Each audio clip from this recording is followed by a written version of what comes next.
берсең. Так, Нурик, мына жер бәрі принципе осы жер сияқты, иә? Мен ойлауымша дұрыс келе жатырмық. Яғни негізі осы жер ғой деймін, иә? Ё-моё, Нурик, неужели? Достар, міне біз жетонды таптық. Міне номері регион 2021 дейді. Жетон номерін көрейік.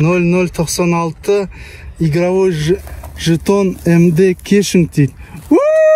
Достар, бізді құттықтап қойыңыздар, комментарийға жазып кетіңіздер. Красавчик. Молодец. Давай, Диля, дай пой. Молодец.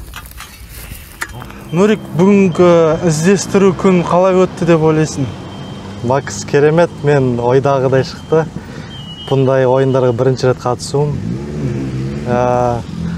Біздің интуиция деп қояды ғой.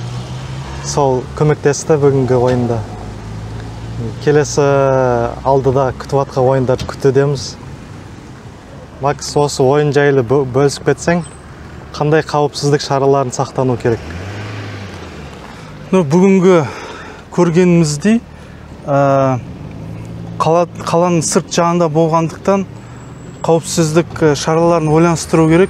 Ол осындай ойындарға беріліп жалғыз бармау керек. Себебі сендер қаланың сыртында үйден алыстау жерде боласыңдар.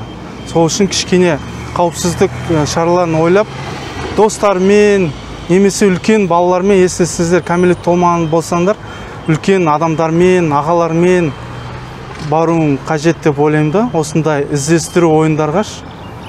Бүгінгі ойын шынымен де қызықты болды. Мен де онда ойынды бірінші рет ойнадым, іздестіру ойындарын.